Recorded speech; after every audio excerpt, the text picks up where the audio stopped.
রাষ্ট্রীয় গণমাধ্যম বাংলাদেশ টেলিভিশন তথা বিটিভির শীর্ষ প্রশাসনিক পদে এক বড় ধরনের রদবদল ঘটিয়ে জারি করা হলো নতুন সরকারি আদেশ। জল্পনা কল্পনার অবসান ঘটিয়ে গণমাধ্যমের পরিচিত মুখ উপস্থাপক ও গবেষক কাজী জেসিনকে বিটিভির নতুন পরিচালক বা ডিজি হিসেবে নিয়োগ দিয়েছে বিএনপি সরকার। বৃহস্পতিবার জনপ্রশাসন মন্ত্রণালয়ের চুক্তি ও বৈদেশিক নিয়োগ শাখা থেকে জারি করা এক বিশেষ প্রজ্ঞাপনে গ্রেড 1 পদমর্যাদায় 1 বছরের চুক্তিতে তাকে এই দায়িত্ব দেওয়া হয়েছে। বাংলাদেশ টেলিভিশন কর্তৃপক্ষ আইন 2001-এর ধারা 11(2) অনুযায়ী অন্যান্য পেশা বা সংগঠনের সাথে সম্পর্কচ্ছেদের শর্তে তাকে রাষ্ট্রীয় গণমাধ্যমের সর্বোচ্চ পদে বসানো হয়েছে। গাইবান্ধা জেলার গোবিন্দগঞ্জ পৌরসভার 4 নম্বর ওয়ার্ডের ঐতিহ্যবাহী পুরাতন বন্দর এলাকার সন্তান কাজী জেসিনের এই উচ্চ পর্যায়ের নিয়োগ ঘিরে বর্তমানে দেশজুড়ে এবং গণমাধ্যম অঙ্গনে বইছে আলোচনা সমালোচনার প্রবল ঝড়। একদিকে পেশাগত অভিজ্ঞতার প্রশংসা, অন্যদিকে রাজনৈতিক আনুগত্য নিয়ে ওঠা তীব্র প্রশ্ন, সব মিলিয়ে বিটিভির পরিচালকের এই চেয়ার ঘিরে তৈরি হয়েছে অভূতপূর্ব এক বিতর্কের নতুন অধ্যায়। কাজী জেসিনের এই নিয়োগ ঘিরে গণমাধ্যম ও রাজনৈতিক অঙ্গনে যে সমালোচনার জোয়ার উঠেছে তা মূলত তার রাজনৈতিক নিরপেক্ষতার দাবিকে সরাসরি চ্যালেঞ্জ ছুড়ে দিয়েছে। সমালোচকদের মূল অভিযোগ, কর্মজীবনে নিজেকে সবসময় দল নিরপেক্ষ ও নিরপেক্ষ সাংবাদিক বা বিশ্লেষক হিসেবে উপস্থাপন করলেও বিটিভির ডিজির পদে তার এই উপস্থিতি প্রমাণ করে তিনি ভেতরে ভেতরে বিএনপির আদর্শিক এবং রাজনৈতিক বলয়ের একজন সক্রিয় অংশীদার। বিএনপির ভাষায় একজন গুপ্ত বিএনপি। নির্বাচনের আগে বিভিন্ন সময়ে জামায়াত বিরোধী প্রপাগান্ডা এবং বিভ্রান্তিকর তথ্য উপস্থাপনের সরাসরি অভিযোগও তোলা হচ্ছে তার বিরুদ্ধে। 2024 সালের 5ই আগস্টের গণ অভ্যুত্থানের পর আওয়ামী লীগের মন্ত্রী গাজী গোলাম দস্তগীরের মালিকানাধীন টিভি গাজী টিভির টকশো হোস্ট হিসাবে আবির্ভূত হন কাজী জেসিন। সমালোচকদের দাবি, সেখানে নিরপেক্ষ সাংবাদিকতার মোড়কে কার্যত একমুখী প্রপাগান্ডা চালানো হয়েছিল। অনেকে অতি উৎসাহী হওয়ার কারণে তাকে বিগত আওয়ামী লীগ সরকারের আমলের বিতর্কিত সাংবাদিক ফারজানা রূপার সাথেও তুলনা করছেন। আশ্চর্যের বিষয় হলো, এই নিয়োগে কেবল অন্য রাজনৈতিক মতাদর্শের মানুষই অসন্তুষ্ট নন, বরং বিএনপিপন্থী অনেক জ্যেষ্ঠ সাংবাদিকদের মধ্যেও চরম ক্ষোভ এবং হতাশা দেখা গেছে। তাদের বক্তব্য, বিগত 1.5 দশকে রাজপথে নির্যাতনের শিকার হওয়া এবং লড়াই করে টিকে থাকা অনেক যোগ্য ও পেশাদার বিএনপিপন্থী সাংবাদিককে পুরোপুরি উপেক্ষা করে বিদেশ থেকে হঠাৎ করে উড়ে আসা একজনকে রাষ্ট্রীয় গণমাধ্যমের শীর্ষ পদে বসিয়ে দেওয়া হয়েছে। ইতিহাসের পাতা উল্টে সমালোচকরা আরও দাবি করছেন, 2001 থেকে 2006 সালের বিএনপি সরকারের মেয়াদে কাজী জেসিন টেলিভিশন টকশো উপস্থাপনার মাধ্যমে মিডিয়ায় ব্যাপকভাবে পরিচিতি লাভ করেন। ওই সময়ে হাওয়া ভবনের প্রভাবশালী গোষ্ঠী মিডিয়া নেটওয়ার্ক ব্যবহারের মাধ্যমে যে রাজনৈতিক প্রপাগান্ডার কাঠামো তৈরি করেছিল, কাজী জেসিন সেই নেটওয়ার্কের অন্যতম পরিচিত মুখ ছিলেন। পারিবারিক সূত্র, বিএনপির কেন্দ্রীয় নেতৃত্বের সঙ্গে তার সরাসরি সম্পৃক্ততার প্রমাণ মেলে। তার শ্বশুর প্রয়াত নুরুল আমিন তালুকদার 1995 সালে বিএনপিতে যোগ দিয়ে নেত্রকোনা 3 আসন থেকে 3বার সংসদ সদস্য নির্বাচিত হন এবং বিএনপির ওই অঞ্চলের প্রভাবশালী নীতি নির্ধারক ছিলেন। বর্তমানে কাজী জেসিনের স্বামী রায়হান আমিন নেত্রকোনা 3 আসন থেকে বিএনপির দলীয় মনোনয়ন প্রত্যাশী এবং কাজী জেসিনকেও বিএনপির বিভিন্ন সভা সমাবেশে নিয়মিত দেখা গেছে। ফলে দলীয় রাজনৈতিক স্বার্থে সক্রিয় থাকার পর নিজেকে নিরপেক্ষ সাংবাদিক দাবি করাকে ঘোরতর বিভ্রান্তিকর বলে অভিহিত করছেন তার কঠোর সমালোচকরা। তবে এই সবকটি আলোচনার বিপরীতে শক্ত প্রতিরোধ গড়ে তুলেছেন কাজী জেসিনের সমর্থক এবং গণমাধ্যমের একাংশ। তাদের মতে, রাজনৈতিক ট্যাগ লাগিয়ে একজন দীর্ঘ অভিজ্ঞতা সম্পন্ন পেশাদার গণমাধ্যম কর্মীর অর্জনকে খাটো করে দেখার সুযোগ নেই।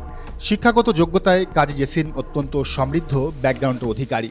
তিনি সুইজারল্যান্ডের বিখ্যাত রবার্ট কেনেডি কলেজ এবং যুক্তরাজ্য ভিত্তিক ইউনিভার্সিটি অব ক্যামব্রিয়া থেকে লিডারশিপ অ্যান্ড সাস্টেইনেবিলিটি বিষয়ে অত্যন্ত সাফল্যের সাথে মাস্টার অফ বিজনেস অ্যাডমিনিস্ট্রেশন বা MBA ডিগ্রি সম্পন্ন করেছেন।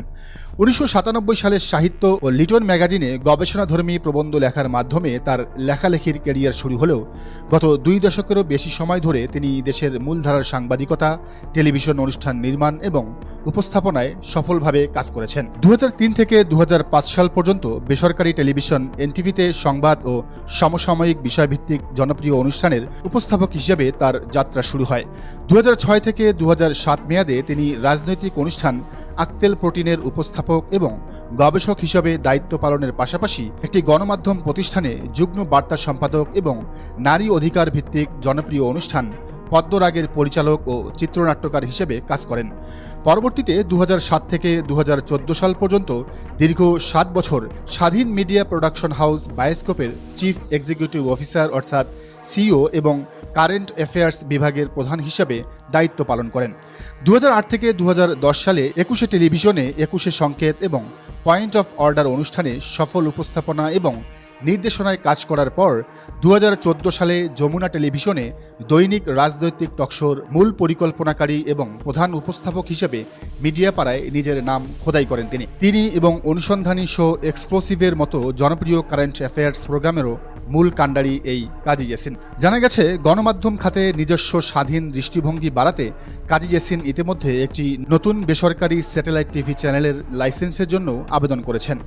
গণমাধ্যমে দীর্ঘ 2 দশকের কাজের অভিজ্ঞতা, গবেষণা, আন্তর্জাতিক মানের উচ্চশিক্ষা এবং অনুষ্ঠান নির্মাণের অভাবনীয় ট্র্যাক রেকর্ডকে বিবেচনাতে নিয়েই সরকার তাকে বাংলাদেশ টেলিভিশনের মতো বিশাল রাষ্ট্রীয় সম্প্রচার মাধ্যমের সর্বোচ্চ নির্বাহী পদটিতে আসীন করেছে বলে মনে করেন তার অনুসারীরা। কিন্তু প্রশ্ন থেকেই যায়, একদিকে রাজনৈতিক আনুগত্য, হাওয়া ভবন সংযোগের মারাত্মক অভিযোগ, আর অন্যদিকে 2 দশকের সমৃদ্ধ মিডিয়া ট্র্যাক রেকর্ড ও আন্তর্জাতিক একাডেমিক ডিগ্রি। এই দুইয়ের দোলাচলে বিটিভির মহাপরিচালক হিসাবে কাজী জেসিন আসলে কতটা সফল হবেন? গণমাধ্যম বিশ্লেষকরা বলছেন, বিটিভির সবচেয়ে বড় ব্যাধি হল এর বিপুল বাজেট ও অস্বাভাবিক প্রশাসনিক ব্যয়। জনগণের টাকায় চলা এই প্রতিষ্ঠানটিতে বছরের পর বছর শত শত কোটি টাকা বরাদ্দ হলেও তা মানসম্মত অনুষ্ঠান নির্মাণে কাজে লাগে না। বরং বিটিভির ইতিহাস পর্যালোচনা করলে দেখা যায়, অর্থ বরাদ্দের সিংহভাগই লোপাট হয় ভুয়া প্রজেক্ট, অতিরিক্ত যন্ত্রপাতি কেনাকাটা এবং তথাকথিত বাতাবি লেবুর বাম্পার ফলন টাইপের ভুয়া খবর ও কাল্পনিক সরকারি সাফল্য প্রচারের মেগা প্রকল্পে। সরকারি আমলা এবং সুবিধাভোগীদের সিন্ডিকেট বছরের পর বছর ধরে বিটিভিকে স্রেফ লুটপাটের আঁকড়া বানিয়ে রেখেছে। ফলে বিভিন্ন সময় দাবি উঠেছে বিটিভিকে পুরোপুরি বন্ধ করে দেওয়ার। এমন এক দুর্নীতিগ্রস্ত কাঠামোর মধ্যে নবনিযুক্ত মহাপরিচালক কাজী জেসিনের সামনে এখন সবচেয়ে বড় চ্যালেঞ্জ, তিনি কি বিটিভির এই দীর্ঘদিনের অপচয় এবং লুটপাট রুখতে পারবেন, নাকি তিনিও সেই চাটুকারিতা এবং প্রকল্প বাণিজ্যের ফাঁদে পা দেবেন? সমালোচকরা বলছেন, অতীতের রাজনৈতিক প্রভাব এবং আত্মীয়করণের সুযোগ নিয়ে যেভাবে বিটিভির অর্থ আত্মসাৎ করা হয়েছে, কাজী জেসিনের নিয়োগ ঘিরে ওঠা রাজনৈতিক বিতর্কের কারণে সেই আশঙ্কা থেকেই যায়। গুঞ্জন রয়েছে এই পদে আরেক বিএনপিপন্থী সাংবাদিক শাহেদ আলমের নিয়োগ পাওয়ার কথা থাকলেও তিনি কাজী জেসিনের কারণে বাদ পড়েছেন। ঢাকার রামপুরার বিটিভি ভবন থেকে শুরু করে দেশের গণমাধ্যম অঙ্গন, কাজী জেসিনের এই নতুন যাত্রা ও তার প্রশাসনিক মেধার পরীক্ষা দেখতে এখন অধীর আগ্রহে অপেক্ষা করছে পুরো দেশ। প্রিয় দর্শক, বিষয়টিকে আপনি কিভাবে দেখছেন জানান মন্তব্যের ঘরে। আর এই চ্যানেলে নতুন হলে অবশ্যই সাবস্ক্রাইব করুন এবং বেল আইকনটি বাজিয়ে রাখুন।